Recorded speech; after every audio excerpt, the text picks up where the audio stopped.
Que honra para mim estar aqui. É bem verdade que não imaginava que seria desse jeito, né? Porque sei que essa igreja tem vários cultos no domingo e muita gente está aqui, mas em função das circunstâncias,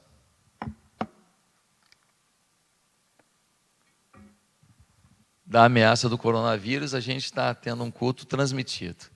E eu queria pedir uma coisa a você.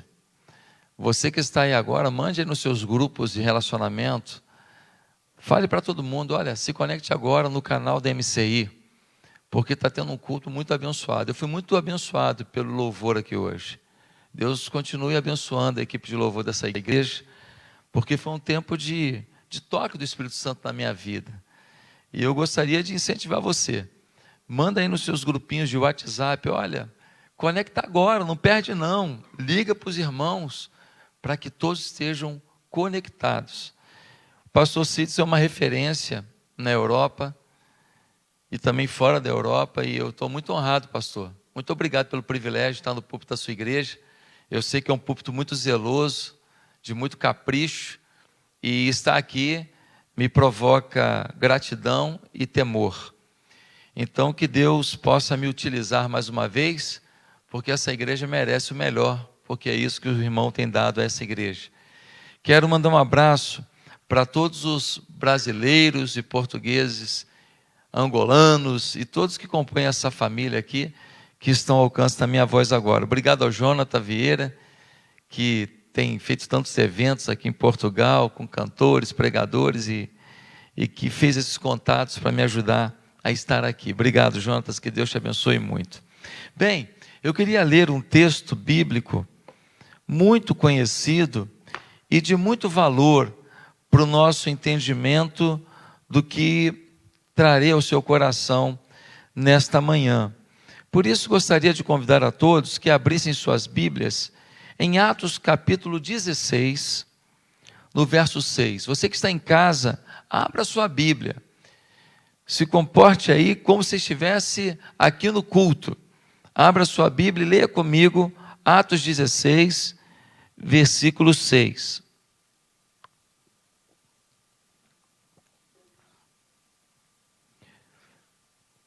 Diz assim a palavra de Deus: a visão de Paulo em Troade. Paulo e seus companheiros viajaram pela região da Frígia e da Galácia, tendo sido impedidos pelo Espírito Santo de pregar a palavra na província da Ásia. Quando chegaram à fronteira da Mísia, tentaram entrar na Bitínia, mas o Espírito de Jesus os impediu. Então, contornaram a Mísia e desceram a Troade. Durante a noite, Paulo teve uma visão, na qual um homem da Macedônia estava em pé e lhe suplicava: passe a Macedônia e ajude-nos. Depois que Paulo teve esta visão, preparamo-nos imediatamente para partir para a Macedônia, concluindo que Deus nos tinha chamado para lhes pregar o Evangelho. Partindo de Troade, navegamos diretamente para Samotrácia e no dia seguinte para Filipos, para Neápolis. Dali partimos para Filipos, na Macedônia, que é a colônia romana e a principal cidade daquele distrito. Ali ficamos vários dias. No sábado, saímos da cidade e fomos para a beira do rio, onde esperávamos encontrar um lugar de oração. Sentamo-nos e começamos a conversar com as mulheres que haviam se reunido ali. Uma das que ouviam era a mulher temente a Deus, chamada Lídia, vendedora de tecido de púrpura na cidade de Tiatira. O Senhor abriu seu coração para atender a mensagem de Paulo. Tendo sido batizada, bem como os de sua casa, ela nos convidou dizendo: se os senhores me consideram uma crente no Senhor, venham ficar na minha casa. E nos convenceu. Certo dia, indo nós para o lugar de oração, encontramos uma escrava que tinha um espírito pelo qual predizia o futuro. Ela ganhava muito dinheiro para os seus senhores com adivinhações. Essa moça seguia Paulo e a nós, gritando: esses homens são servos do Deus Altíssimo, eles anunciam o caminho da salvação. Ela continuou fazendo isso por muitos dias. Finalmente, Paulo ficou indignado, voltou-se e disse ao Espírito: em nome de Jesus Cristo, eu lhe ordeno que saia dela.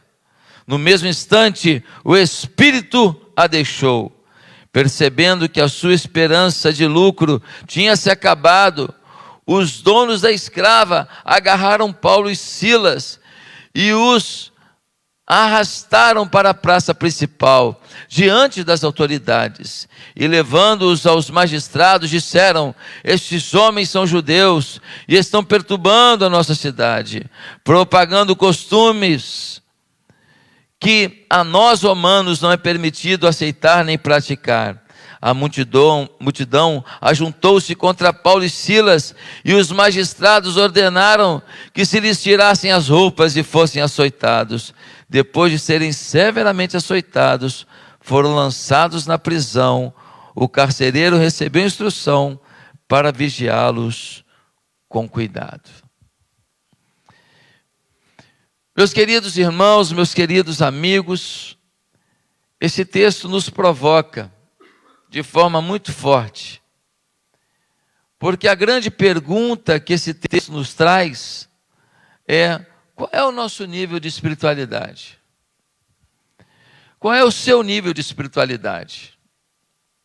Às vezes a gente tem uma noção de que a gente está vivendo uma vida espiritual bem legal, bem bacana, porque a gente, na hora da adoração, a gente consegue sentir alguma coisa gostosa, porque na hora da mensagem, algumas frases tocam na nossa vida. Às vezes a gente tem uma percepção de que a gente está indo bem, porque alguém fala que a gente está indo bem, e a gente acredita. Mas de 0 a 10, que nota você dá para a sua espiritualidade hoje? Muitos têm uma percepção clara de que sua vida espiritual não está caminhando na intensidade que poderia. Mas alguns continuam muito enganados. Por quê? Porque se comparam com pessoas mais fracas que eles mesmos. Se eu me comparo com alguém muito mais fraco que eu posso achar que sou um super-homem. Alguns ainda estão desfrutando de um pensamento completamente equivocado. Mas é bom esclarecer que espiritualidade não é religiosidade. Espiritualidade não é aquilo que você faz de forma convencional. Não é o tanto que você vem na igreja, o tanto que você canta na hora dos louvores, o tanto que você fica de pé ou senta na hora que o pastor pede, ou que você oferta na hora das contribuições. A sua espiritualidade tem muito mais a ver com algo interno, sentido, do que com o externo e refletido. É claro que o externo deve refletir o que está no interno, mas muitas vezes o nosso interno está completamente distante de uma experiência mais profunda com Deus. A gente não sente aquele fogo, a gente não sente aquela manifestação, a gente não tem aquele desprezo pelo pecado, a gente não tem aquela vontade de ficar longe de tudo aquilo que desagrada a Deus. Mas a gente continua fazendo atos religiosos e tendo uma percepção equivocada de quem somos. A espiritualidade independe do dia que se vive, se é bom ou se é ruim, se tem coronavírus ou se não tem. A espiritualidade independe da oferta. Olha, a oferta é pecaminosa, mas ela é muito rentável. Não interessa. A espiritualidade está alicerçada não na capacidade da gente, não na personalidade de alguém, mas ao contrário, está alicerçada num esvaziamento do nosso eu e do enchimento do Espírito de Deus. A espiritualidade tem muito mais a ver com o quanto eu, sozinho comigo mesmo, sinto a paz da presença de Deus. Tem pessoas que não conseguem ficar longe de um WhatsApp, não conseguem ficar longe de uma rede social, porque não conseguem ficar sozinhas consigo mesmas. estão o tempo inteiro interagindo, enchendo a mente de alguma coisa, porque é melhor do que pensar em quem são e no que vivem. É espiritual alguém que se manifesta pelo fruto do Espírito. E o fruto do Espírito, diz o texto de Gálatas 5:22, é o amor, a alegria, a paz, longanimidade, benignidade, bondade, fidelidade, mansidão, domínio próprio. Será que nós temos refletido isso? Será que quem olha para a gente vê alegria, paz, longanimidade, bondade, domínio próprio? Será que isso é uma marca do seu dia a dia? Não, é minha personalidade diferente, pastor. É o meu jeito, pastor. Aqui não se trata de personalidade. Quando o Espírito age, ele modifica a nossa história. A espiritualidade de muita gente na igreja é frágil. E eu vou te falar por quê. Primeiro, porque falta conversão. A Bíblia diz em Mateus 7, muitos me dirão naquele dia, fiz isso em teu nome, fiz aquilo em teu nome. Mas o texto diz que o Senhor dirá, nunca vos conheci. Em Romanos 8,14 diz, porque todos os que são guiados pelo Espírito de Deus, estes são filhos de Deus. Se você não é guiado pelo Espírito de Deus, você não é filho de Deus. Você pode vir à igreja, mas filho de Deus é guiado pelo Espírito de Deus. Alguns têm uma espiritualidade frágil, não é porque não se converteram não, mas é porque falta vida devocional. É aquela história, querem seguir o Evangelho sem Bíblia, sem oração, sem comunhão, sem serviço ao Senhor. É aquela história, o cara diz para a Bíblia, estou contigo e não abro. E não abre mesmo. A Bíblia fica fechada o tempo inteiro. Ele não tem nenhuma interação com o seu Criador através das Escrituras. Alguns têm uma espiritualidade frágil, porque falta santidade. Sem santidade ninguém verá a Deus, diz a palavra de Deus. Romanos 8, versículo 5 diz, porque os que são segundo a carne, inclinam-se para as coisas da carne, mas os que são segundo o Espírito, para as coisas do Espírito. Se a gente está o tempo inteiro numa guerra carnal e perdendo essa guerra o tempo inteiro, e o tempo inteiro as imagens do mundo, as tentações do mundo nos pressionam e a gente vive um desespero para tentar vencer isso, sinal que a inclinação da carne está mais forte que a inclinação do Espírito, sinal que a nossa santidade está limitada, e muitos têm uma espiritualidade frágil por causa disso. Nós queremos coisas sobrenaturais, queremos orar e ver alguém com uma cura, queremos orar e ver um milagre acontecendo, mas meus amados irmãos, na nossa vida não virão os milagres sem santidade. Naquela época os apóstolos tinham intimidade com Deus, e os milagres aconteciam, e aí as pessoas falam, pastor, por que hoje não acontece igualzinho naquela época o tempo inteiro? Ora, viva como eles viviam, que verás o que eles viam. Eles andavam com Jesus. E era um Jesus presente, em forma humana. Mas nós podemos andar com Jesus. E o melhor de tudo é que Ele está dentro de nós. Meus queridos, mas muitos ainda estão com uma vida espiritual frágil por causa da preguiça. Preguiça. É uma geração que só se esforça para ganhar dinheiro, pastor Cides. Só se esforça para ganhar euro, dólar, real. Só querem comprar uma casa, mudar de carro, adquirir um patrimônio. Tudo isso é muito bom. Não há pecado nisso não. Mas o problema é que isso toma o coração deles. Para isso, toda a dedicação. Para o Evangelho, o resto. Eles vêm na igreja, eles participam de um culto, entregam uma ofertinha. Acho que está muito bom, já fiz a minha parte, eu sou a pessoa do bem, eu não matei ninguém, eu não roubei ninguém, está muito bom. Mas o Senhor cobra de nós que nós estejamos a seu serviço. Se você não faz nada nessa igreja, se você não faz nada para que a MCI vá muito mais longe, a pergunta é, por que você não faz? Será que Deus quer que você não faça e que você só usufrua de tudo que é feito aqui? Com certeza não. Mas um último motivo pelo qual muitas pessoas têm tido uma experiência espiritual frágil, pastor Sidson, igreja MCI, É por causa dos referenciais que adotaram. Hoje vivemos um tempo de internet, um tempo de redes sociais. E muitos de nós estamos sendo muito influenciados pelos famosos da internet.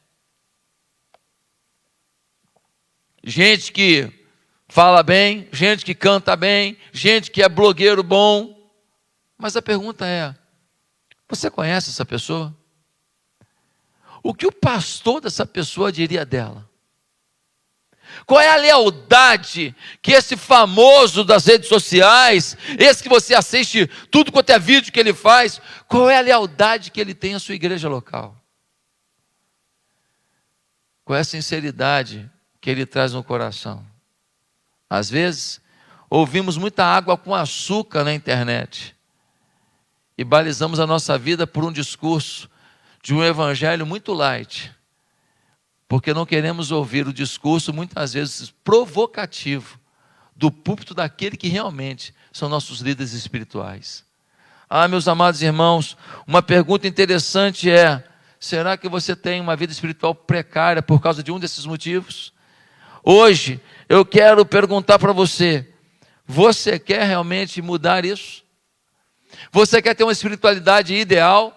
Esse texto que a gente leu agora há pouco, de uma das trajetórias missionárias do apóstolo Paulo, nos apresenta com muita clareza como viver uma espiritualidade ideal. Se você não vive uma espiritualidade ideal hoje, esse texto pode ser um caminho para você entender o que é uma espiritualidade ideal. E em primeiro lugar, quando alguém pode dizer que vive uma espiritualidade ideal? Primeiro, quando se está tão próximo do Espírito Santo para entender até que não deve fazer o aparentemente certo e que deve fazer o aparentemente errado. Pastor, agora você enrolou o negócio, agora ficou esquisito. A provocação é essa mesmo, para você prestar atenção na segunda vez.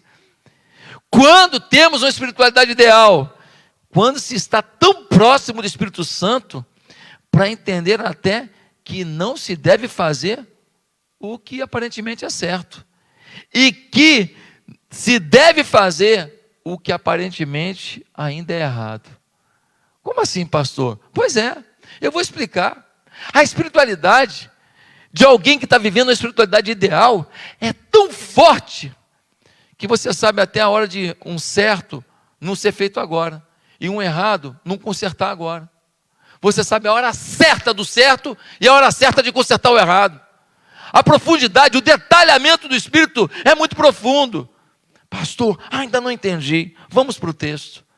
Do versículo 6, nós demos algo muito forte. Nós demos assim no versículo 6. Paulo e seus companheiros viajaram pela região da Frígia e da Galácia, tendo sido impedidos pelo Espírito Santo de pregar a palavra na província da Ásia. Se eu perguntasse a qualquer pessoa aqui, temos que pregar o tempo inteiro? O que você diria? Sim. Temos que falar de Jesus para todo mundo? Você diria sim. Mas o Espírito Santo impediu Paulo de pregar em determinado lugar. Falou: aqui não, aqui não. Paulo querendo pregar e não pôde pregar. E aí no versículo 7, a gente lê assim: quando chegaram à fronteira da Mísia, tentaram entrar na Bitínia, mas o Espírito de Jesus os impediu. Olha a profundidade da relação de Paulo com o Espírito Santo, a ponto dele chegar para pregar: vou ganhar para Jesus. E o Espírito Santo falar: aí não. Por que não? O Espírito Santo sabe. Porque talvez o resultado ali não seria o mesmo que em outro lugar. Paulo só podia estar num lugar de cada vez. Talvez porque ali haveria uma rejeição maior e aqui uma aceitação melhor. Talvez porque aqui não ia se converter uma pessoa-chave que se converteria aqui e depois voltaria aqui e pregaria para esses também. Não sabemos os detalhes, mas sabemos que Paulo estava tão antenado para poder entender até o certo que não era para ser feito. Porque pregar é certo, mas não era ali e nem naquela hora. Agora, a gente olha isso e a gente fala: tudo bem, tem certo que não era para ser feito naquela hora, mas tem errado que não é para ser consertado? Dá uma olhada no versículo 17. Nós vamos ver que Paulo está passando e uma mulher endemoniada faz adivinhações e os seus donos ali estão ganhando dinheiro às custas daquela moça. E toda vez que ela passa, olha o que a moça diz. Toda vez que Paulo passa, a moça diz assim: estes homens são servos do Deus Altíssimo, eles anunciam o caminho da salvação. Aqui precisamos entender o contexto. Paulo e Silas estão pregando na cidade e uma moça endemoniada, toda vez que eles passam por ela, e a cidade não é grande, toda hora acaba encontrando, ela grita: esses são servos do Deus Altíssimo. O que o povo ao redor entende? O povo ao redor fala assim: ora, se ela está referendando esses homens, então elas devem estar aliançada com eles. É o mesmo Deus, é o mesmo Senhor, é a mesma autoridade divina que se manifesta nela e que se manifesta neles. Afinal de contas, ela está falando uma coisa muito positiva sobre eles. E estava. Ela estava falando uma coisa certa? Estava. Eles realmente eram servos do Deus Altíssimo. Eles realmente pronunciavam as palavras que vinham de Deus. Só que ela estava endemoniada. E isso gera uma certa confusão. Mas quando a gente continua lendo, diz que no versículo 18, ela continuou fazendo isso por muitos dias. Muitos dias de uma moça endemoniada. Deixa eu perguntar para você, se tivesse uma pessoa endemoniada aqui agora, qual o conselho que você daria? Deixa endemoniado? Todos diriam: vamos libertar, em nome de Jesus. Vamos orar e libertar. E Paulo conviveu com uma moça endemoniada por vários dias e não agiu. Por quê? Porque o Espírito diz: ainda não. E por que o Espírito disse isso? Provavelmente porque Paulo não pregaria o que tinha que pregar naquela cidade, não alcançaria as pessoas que tinha que alcançar naquela cidade, porque no dia que Paulo libertou essa mulher, imediatamente ele foi preso. Imediatamente foi colocado numa cadeia. Imediatamente o seu ministério público daquela cidade, pregando à vontade na praça, acabou. Deus tinha um propósito naquela cidade. E disse para Paulo: ainda não. Mas no versículo 18, a gente lê uma coisa grandiosa. A gente lê assim: ela continuou fazendo isso por muitos dias. Finalmente Paulo ficou indignado, voltou-se e disse ao Espírito: em nome de Jesus Cristo eu lhe ordeno que saia dela. No mesmo instante o Espírito a deixou.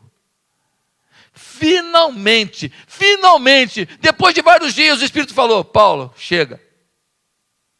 E Paulo então ora e liberta aquela pessoa. Somente alguém muito íntimo do Espírito Santo percebe não apenas o certo a fazer e o errado a evitar, mas percebe o tempo de fazer o certo e o tempo de evitar o errado. Deus quer que você tenha uma intimidade com Ele, que você saiba a hora certa das coisas. Quanta coisa que é falada na hora errada. Quantas mulheres que reclamam com o marido, quando o marido acabou de chegar do trabalho e foi um dia difícil.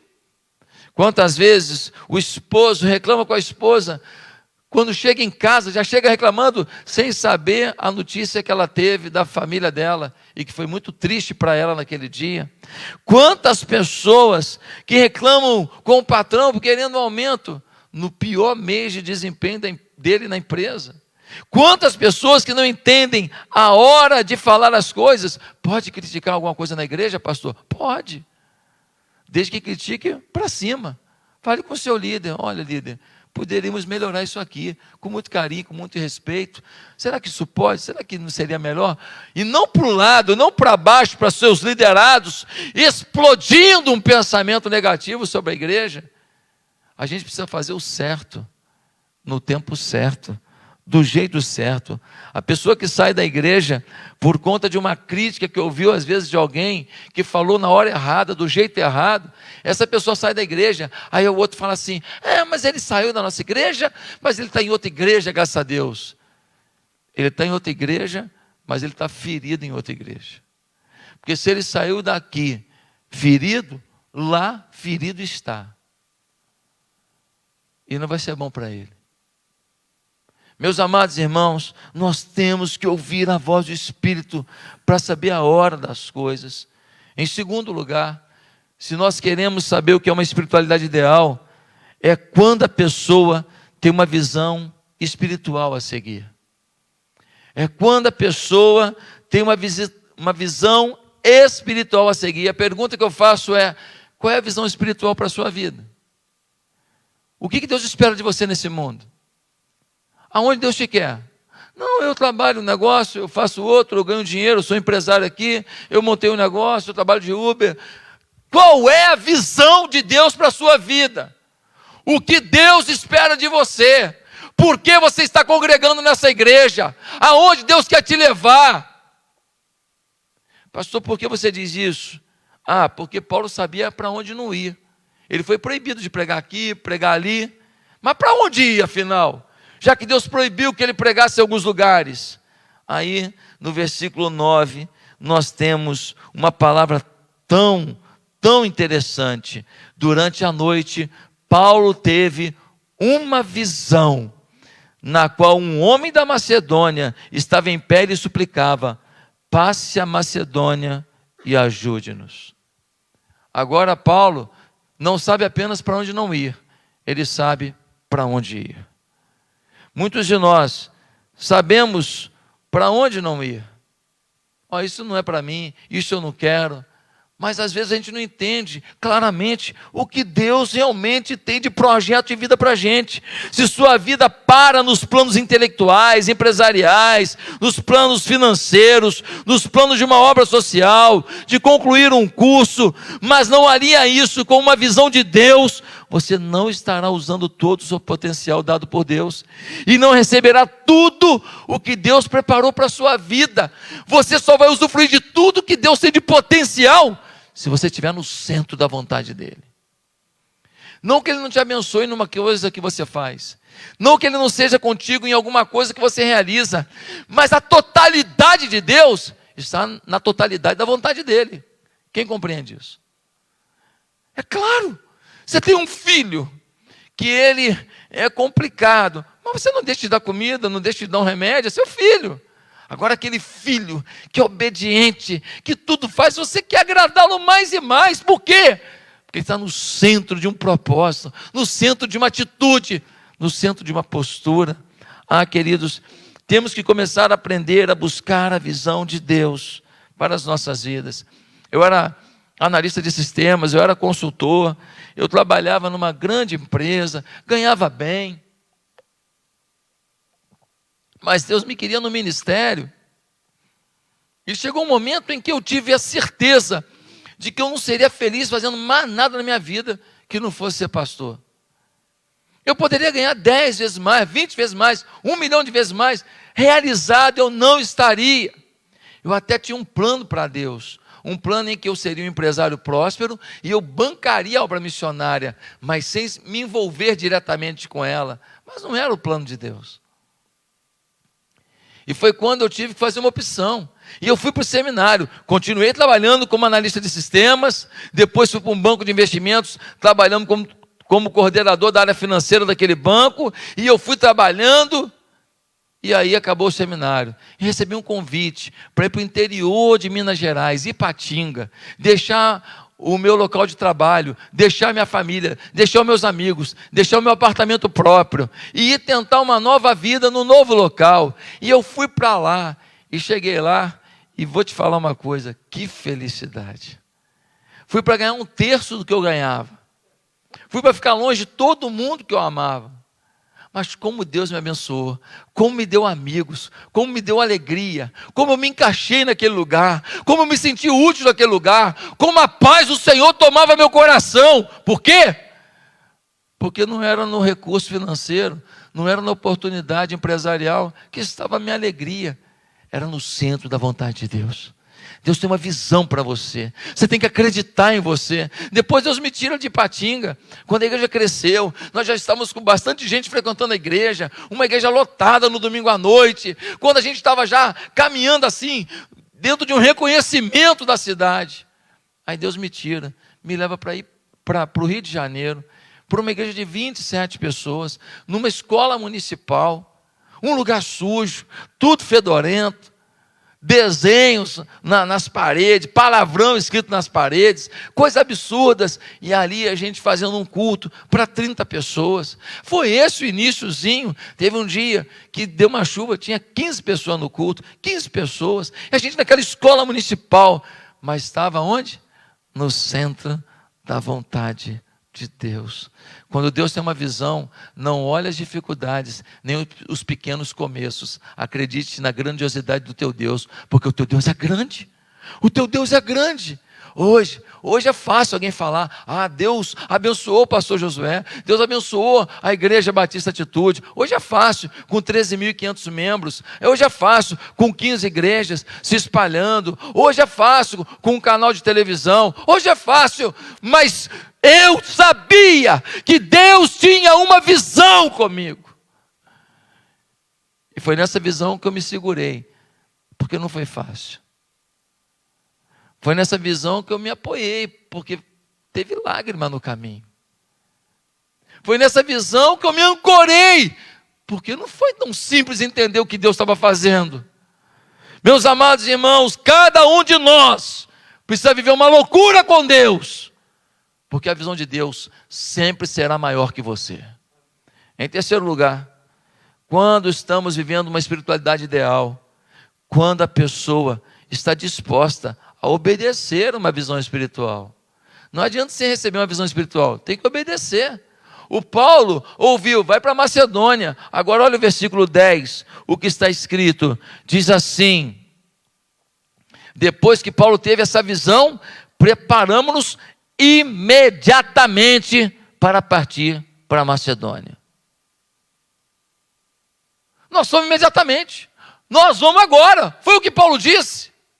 Sabe por que muita gente aqui não está vivendo a maior presença e a maior grandeza de Deus? Sabe por que você que está me ouvindo pela internet ainda não experimentou todo o poder de Deus disponível para a sua vida? Sabe por quê? Porque você já sabe a visão, mas você está esperando o melhor momento. O melhor momento, na sua opinião, quando você pagar uma conta, quando você concluir isso, quando o seu filho terminar a faculdade, quando você quitar uma casa, quando você morar num bairro melhor, quando você adquirir isso, quando você resolver um problema, quando a sua saúde ficar 100%, quando for curado o seu primo que está doente, então nessa hora a visão de Deus vem, com tudo pronto. Esqueça. Eu tenho visões de Deus na minha vida, mas não são os momentos mais simples da minha vida que eu estou vivendo. Não são os momentos mais simples que determinam a visão. É a visão que determina a tua caminhada. É a visão que te guia. É a visão que te levanta. É a visão que te prospera. William Carey, século XVIII, chegou para um grupo de pastores e falou: olha, eu quero ir para a Índia pregar o evangelho.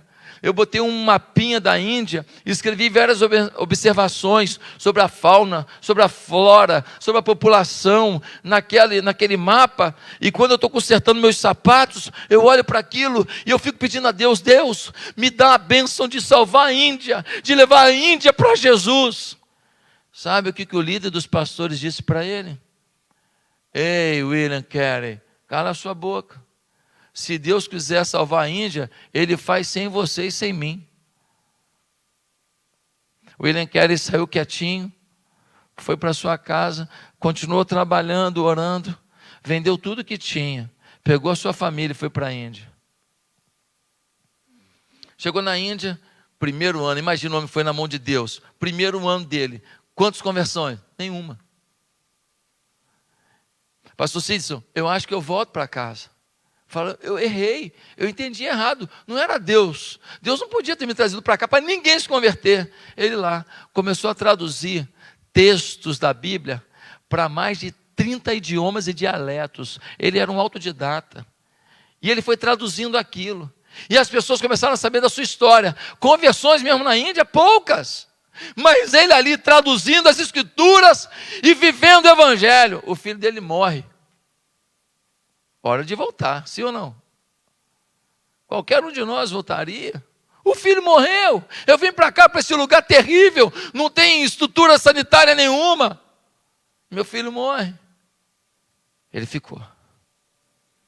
A esposa dele ficou com problemas neurológicos porque perdeu um filho. Ele ficou. Sabe o que aconteceu? William Carey começou a influenciar as denominações de todo o mundo. Agências missionárias começaram a surgir em todo o mundo. Ele é chamado de pai das missões modernas, porque a partir daquela vida que viveu uma visão, a espiritualidade missionária, a visão missionária se expandiu e chegou na MCI. É por isso que vocês estão em Moçambique, é por isso que vocês estão em Angola, é por isso que vocês estão na Guiné-Bissau, é por isso que vocês estão em tantos lugares, porque Deus trouxe essa visão para chegar no Sidson, para chegar nos pastores dessa igreja, para chegar na liderança dessa igreja. Por isso que chegou na nossa igreja, na Igreja Batista Atitude, porque o nosso Deus nos inspirou através de gente que viveu uma visão. Ah, meus amados irmãos, quantos aqui já têm uma visão clara de Deus para as suas vidas? Em quarto lugar, quando é que a gente está vivendo uma espiritualidade ideal? Quando a vida devocional passa a ser uma prioridade prazerosa para todo dia. Parece óbvio o que você está falando, pastor. Vida devocional, eu já sei disso. Não, você não está entendendo. Não é ter vida devocional, é vida devocional ser uma prioridade prazerosa. Por que você diz isso? Vamos olhar o versículo 13. No versículo 13 diz assim: no sábado saímos da cidade e fomos para a beira do rio, onde esperávamos encontrar um lugar de oração. Por que não orou em casa? Por que não orou no quarto? Paulo procurou um lugar com a vista, que nem aquela vista que a gente tem da ponte ali, quando vê o Tejo, né? Quando vê aquela natureza e vê a cidade de Lisboa. Ele procurou um lugar bonito. Ele procurou um lugar onde o vento batesse no seu rosto e ele sentisse o toque do Espírito, o ruá, tocando na sua vida.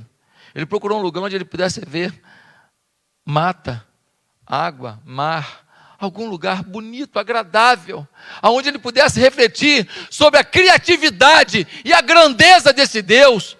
Se não, orava em casa mesmo. Não há problema nenhum orar em casa. Quantas orações respondidas nós tivemos em casa. Mas ele queria um momento prazeroso devocional com Deus. Eu olho o que Deus fez, eu agradeço a Ele pelo que Ele fez, reconheço quem Ele é, e então posso rogar a Ele que me abençoe pelo que Ele pode. Se a gente olhar agora no versículo 16, olha o versículo 16, diz assim: certo dia, indo nós para o lugar de oração, encontramos uma escrava que tinha um espírito pelo qual predizia o futuro. Indo para o lugar de oração. Paulo está sempre procurando um local para orar, um ambiente para orar, um lugar que favoreça a sua conexão com o céu, que favoreça a sua ligação com a grandeza, os propósitos, as promessas, a aliança com o Todo-Poderoso. Por isso ele procura um lugar agradável. Quantas vezes nós temos paisagens lindas, ambientes maravilhosos, mas a gente não quer isso. Nós hoje temos um instrumento tremendo que é o celular, que tem um tempo inteiro o WhatsApp, não sei o quê, mas a gente poderia usar as músicas que estão, porque música ajuda na conexão. Quando a gente fala caminho no deserto, luz na escuridão, meu Deus, e, gente, a gente sente que esse Deus, Ele é a direção para a nossa vida. A gente sente que esse Deus, Ele pode iluminar um momento de trevas que a gente está vivendo, um momento sem segurança que a gente vive, um momento de medo que vem sobre nós. Meus amados irmãos, como é a sua vida devocional? Como é o seu tempo com Deus? Como é a sua intimidade com Deus? Paulo fazia do tempo com Deus um tempo de refrigério, um tempo de prazer, e não um tempo de ritualismo. Tem que orar e ler Bíblia todo dia. Senhor, obrigado por tudo, em nome de Jesus, amém. Deixa eu ler meu texto bíblico. Opa, já li um versículo, o versículo é tão forte que eu nem vou ler mais, pastor. Papai já está bom. Que versículo forte! Então não vou ler mais nada. Pronto, Já leu a Bíblia hoje? Já. Já orou hoje? Já. Na verdade, orei de manhã antes de sair de casa e depois orei antes do almoço, orei antes da janta e falei, Deus, obrigado por esse alimento, em nome de Jesus, amém. Realmente profundo demais. Não é muita intimidade, é muita conexão. Nossa, que vida devocional, incrível! Acorde, meu irmão. Se você quer viver o que Deus realmente tem para você, você precisa entender planos grandiosos e obedecê-los. Quanto tempo você ora por dia? Quanto tempo você passa com Deus por dia? Quanto tempo? Se dependesse da sua oração, o que seria da MCI? Se depender da sua oração, o que vai ser do pastor Sidson, da sua família, dos seus filhos que estavam aqui tocando? O que vai ser de cada líder dessa igreja, do pessoal do louvor, dos líderes das células dessa igreja? O que vai ser deles? Se depender da sua oração, eles precisam. Mas em quinto e último lugar, quando vivemos uma espiritualidade ideal, quando as ameaças da vida não tiram a tranquilidade da fé. Quando as ameaças da vida não tiram a tranquilidade da fé. E hoje nós estamos vivendo um dia que tem tudo a ver com isso. Uma ameaça de uma pandemia, uma ameaça da gente não poder cumprimentar as pessoas, a gente fica até receoso. Eu encontrei com um casal, fiquei assim, depois falei, vou dar um abraço, mas a gente fica com medo, será que o outro também quer o abraço? Porque está todo mundo com medo, a gente está inseguro. Meus queridos e amados irmãos, quando as ameaças da vida não tiram a tranquilidade da fé, é porque estamos vivendo uma espiritualidade real com o Espírito Santo. Pastor, por que você diz isso? Porque tinha uma mulher endemoniada atrás de Paulo e Silas o tempo inteiro. E era muito demônio. E essa mulher está o tempo inteiro no pé dele, e está aquele chefe tudo em volta, os donos delas, e Paulo sabe que se libertar a mulher, vai mexer com a economia local, vai mexer com os interesses de poderosos, vai ter problema. A campanha presidencial do Brasil, muita gente foi xingada. Pai e filho ficavam sem se falar. Quando a igreja disse, olha, nós não temos um candidato, mas nós não queremos mais isso.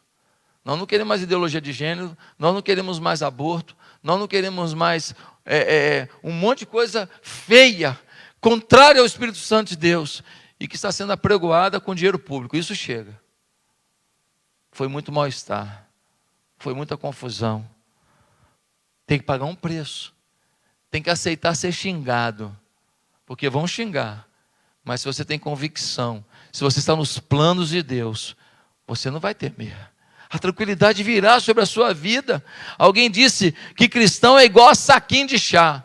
A gente só sabe o que tem dentro quando bate água quente. Quando bate água quente, você sabe, ei, vamos ver se tem tempero mesmo, se tem sabor mesmo. Meus queridos irmãos, o Paulo está ali o tempo inteiro, naquela opressão, aquela mulher endemoniada falando, os servos do Deus Altíssimo, todo mundo achando que ela era mancomunada com eles, que ela também está ligada a eles, e o Paulo ali naquela pressão, e os donos dela, daquela moça endemoniada, em volta, até que eles fizeram uma oração, e disseram, Senhor, chega, essa moça não vai ser oprimida mais não, liberta em nome de Jesus. E a moça foi liberta. Ah, meus queridos, no meio daquela pressão toda, Paulo ainda sabia quem dava a palavra final. Paulo ainda sabia que Jesus tem poder para tudo, sobre qualquer moléstia, sobre qualquer situação, sobre qualquer manifestação demoníaca. E nada mais é do que manifestação demoníaca, tudo que tem acontecido ao nosso redor. A gente passa, eu me lembro que quando estive em Portugal a primeira vez, eu passei ali pela região do Rocio, e me ofereceram drogas 5 vezes no mesmo dia. Eu nunca vi isso em lugar nenhum do mundo, nem no Brasil, nem numa comunidade do Brasil. Eu falei, meu Deus, mas quanta droga que eles têm aqui, misericórdia. E eu falei, Deus, o Senhor pode mudar essa nação. Isso foi lá em 2013, e Deus tem mudado essa nação, Deus tem levantado igrejas como a MCI, para fazer diferença. Meus amados irmãos, o homem espiritual enfrenta tudo, olhando para o seu Senhor, E aí, eu queria ler com você o final desse capítulo. Dá uma olhada no que acontece no versículo 25. Diz o versículo 24: tendo recebido tais ordens, ele os lançou no cárcere interior e lhes prendeu os pés no tronco. Por volta da meia-noite, Paulo e Silas estavam orando e cantando hinos a Deus. Os outros presos os ouviam. De repente, houve um terremoto tão violento que os alicerces da prisão foram abalados. Imediatamente todas as portas se abriram e as correntes de todos se soltaram. O carcereiro acordou e, vendo abertas as portas da prisão, desembanhou sua espada para se matar, porque pensava que os presos tivessem fugido. Mas Paulo gritou: não faça isso, estamos todos aqui.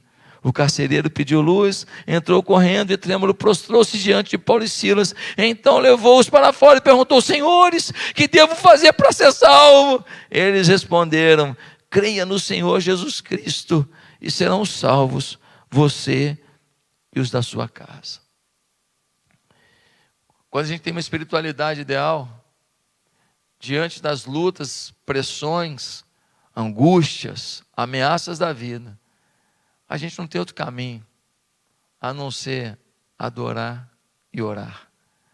Paulo e Silas, perto da meia-noite, totalmente machucados, porque eles foram açoitados em praça pública, as costas lanhadas, aquele sangue com aquela linfa escorrendo pelas costas, as moscas posando naquilo, um incômodo incrível, um lugar talvez muito frio pela época, ou talvez um calor absurdo, não tinha um aquecimento apropriado. No meio daquilo tudo, os pés acorrentados, eles começaram a cantar: Senhor, senana, nananana. Eles começam a cantar: Senhor, Tu és poderoso, Tu és Deus de milagre, Tu és Deus de maravilha. Este é quem Tu és. Eles vão adorando, louvando. E quando eles começam a adorar e louvar, o demônio não aguenta ouvir louvor. Louvor da boca aguenta, louvor do coração não. Louvor da boca aguenta, porque ele olha e fala assim: olha lá, mais um hipócrita. Mas louvor do coração começa a tomar o ambiente, os demônios vão recuando. E aí, toda vez que você louva a Deus e adora, vai ter terremoto, hein? E o terremoto chegou. E começou a balançar a cadeia, balançar a cadeia, balançar a cadeia. As portas se abriram, as correntes se soltaram. O carcereiro estava dormindo, acordou assustado, viu as portas todas abertas, falou: fugiu todo mundo. E aí ele fala: eu vou me matar antes que as autoridades me matem, porque eu deixei os prisioneiros fugirem. Ele pega a espada para se matar. Paulo fala assim: faz nada não, está todo mundo aqui. Eu fico imaginando o carcereiro falando assim: pastor Sidson, ué, por que ninguém foi embora? Ele falou: quem vai perder um culto desse? Quem vai perder um culto desse? A gente estava aqui orando, adorando a Deus, os prisioneiros todos ouvindo, sentindo a presença do Criador. Quem vai embora de um culto assim? Ei, tua vida tem que ser um culto que ninguém quer ir embora do que você diz. Tua vida tem que ser um culto que todo mundo decida ficar. E aí, ele fala: eu quero isso que vocês têm. Como é que eu posso ter o que vocês têm? Seu Paulo, seu Silas, como é que eu posso ter isso? O carcereiro pergunta: crê no Senhor Jesus Cristo. Mas crê mesmo, tá? Não faz que nem um pessoal lá de Portugal, lá do Brasil, que fala que é, mas não é. Fala que crê, mas não crê. Fala que tem, mas não tem. Fala que vai dar, mas não dá. Fala que vai ajudar e não ajuda. Faz que nem eles não. Busca uma espiritualidade ideal. E você será salvo, tu e a tua casa. Meus amados, eu quero concluir essa mensagem dizendo para você que está aqui, alguns poucos líderes, e você que está pela internet, e eu creio que essa mensagem está gravada e vai ser repassada a toda a igreja. Eu queria dizer para você: Deus quer que você seja um instrumento nas mãos dEle. Deus quer que você seja um instrumento poderoso. Deus tem uma visão grandiosa para você. A MCI está aqui para somar na tua vida e fazer algo grandioso na sua história. Mas a sua espiritualidade tem que avançar. Tem que mudar de fase. A gente está jogando lá um PlayStation lá, está jogando lá, ninguém quer ficar na primeira fase o tempo inteiro, quer mudar de fase. Ei, tem gente que está na igreja há 20 anos, 30 anos, não mudou de fase. Aquela espiritualidade fraquinha, hoje está bem, amanhã mais ou menos, no outro dia horrível. Está na hora de mudar de fase. Tem uma espiritualidade contagiante, tem uma manifestação poderosa de Deus na sua história. Se encher da graça dele, ser tomado pela influência dele, tomar nojo do pecado, rejeitar o secularismo, rejeitar o materialismo e decidir viver para Deus. Você não quer fazer isso agora? Eu não sei por que eu estou vindo pregar nessa igreja pela primeira vez, tão honrado que eu estou de estar nessa igreja tão linda, que bom gosto, que influência de sabedoria, de beleza nesse lugar. Mas eu pregando para mais gente pela internet do que aqui. Talvez porque alguém aí não viria aqui hoje e Deus queria falar com você. Curva a sua cabeça aí na sua casa, aonde você está. Curva a sua cabeça agora e faça uma oração, decidindo algo com Deus. Você não vai levar dessa reunião que você ouviu, vai levar o que você vai decidir. Curva a sua cabeça aí agora. Peça perdão dos seus pecados. Eu posso te ajudar nisso. Repete comigo uma simples oração, se você quer mudar de fase, mudar de vida, ter um novo caminho com Deus, ser um instrumento poderoso para o Senhor. Aonde você está, repete comigo. Santo Deus, eu me arrependo dos meus pecados. E eu quero te pedir que o Senhor me promova. Eu quero ser um cristão genuíno. E a minha igreja vai poder contar comigo, porque eu vou ser instrumento de glória nesse lugar. Eu vou ser instrumento de poder. Me dá a tua visão. Ainda que tenha um preço a ser pago, eu estou disposto. Usa-me para algo que eu nunca imaginei. Eu quero ser um servo fiel. Em nome de Jesus. Amém.